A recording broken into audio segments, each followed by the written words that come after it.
Unë maj mend ndër turistat e parë që na kanë vizitu 2 çifte franceze.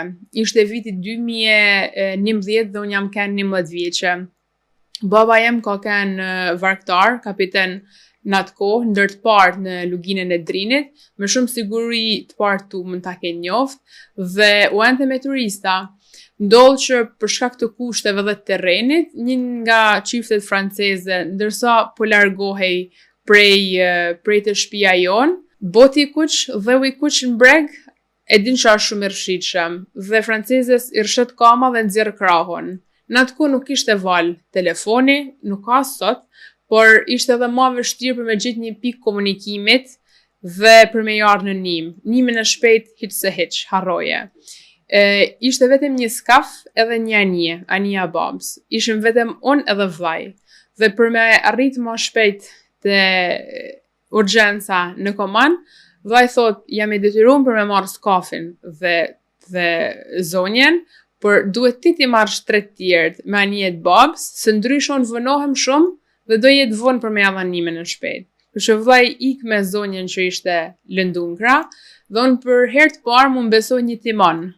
Një anije që ishte 30 herë ma madhe se unë. Në gjatësi, në vjetërsi, e në forcë, ndoshta 300 herë ma madhe se unë. Edhe unë nisem, ma i men që isha aq e vogël, 11 vjeqe, e shkurt, sa mu duhet e menet në kam me mri timonin, se nyshe nuk mu isha. Dhe unë e marrë drejtimin anijes me 3 francezë që menoj mund t'kenë shkrep një 500 foto, deri sa kena mri në komand një ultim 1 orë e gjysë, në atë kohë varkat ishin ma të kadalta. Kena mri në komand, kur nuk dhe da harroj frikën teme, kisha frikë se po i thej motorin babs.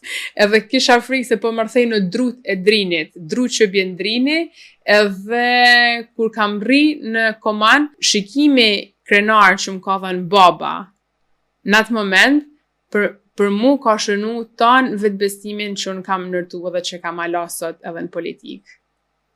Dhe i dyti? Dhe i dyti ashtë po prap me një vark me turista.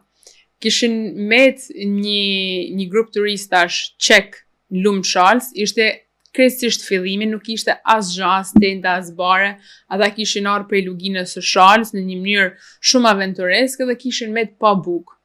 Nuk ishte as kush në atë zonë për me ju ardhë në nim, dhe mu më merë vllai në telefon prej komanit, i thot ti e vetëmja që një aty në njerëzë mundesh me u qit me hangër. Ne në breg kishim një vark që ishte plot me dru, 2 kisht pa hin ujë, edhe ishte mozg, buzmramje. Por prevalote nevoja mikut, dhe nuk duhe me avun diskutim edhe pse unë isha fëmijë. Dhe nana mje bukën me veti, e vunë si për drujve varks, edhe më thot, ta priv zoti marrë më i qik.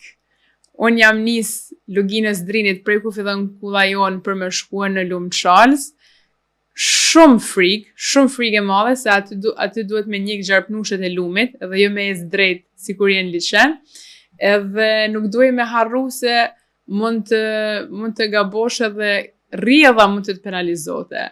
Me shumë frikë kam arrit deri në breg të Lumë Shalës, dhe habia e turistave qek kur kanë po një fëmijë me një vark, ka kanë e jashtëzakonshme, por edhe gëzimi tyne sepse vishin prej një udhëtimi shumë të vështirë dhe më në fund kishin bukë me hangër mas tona sajurie që kishin. Kjo padyshim që ka hedh baza të forta në themelet e mia për edhe në lidhjen time shpirtërore me Drinin, se Drini më ka ruajt në disa momente ku s'kam mujt me rujt as vetin, as unë vetin, as familja mu, se e tillë ishte situata. Që Drini për mua është për të një lumi, është frymim, është historia jonë, dhe është rrjedha në kuptimin e parë dhe dytë fjalë që ka ndryshuar jetën ta një aty në komuniteteve, në 2 anët e veta. Sepse prej ndri i palundrushëm ku shpesh edhe mallkohej, në 85-ën me ndërtimin e hidrocentralit u bë liçen, penalizoi disa me shtëpiat dhe kishat vjetra që meten nan ujë, por i hapi frymen edhe dritaren një zhvillimi që falë të cilin sot po njeh tan bota atë vend, edhe njerëzit po inkurajohen mos me jetu ma për hall e me hall, po me dëshirë edhe me qef.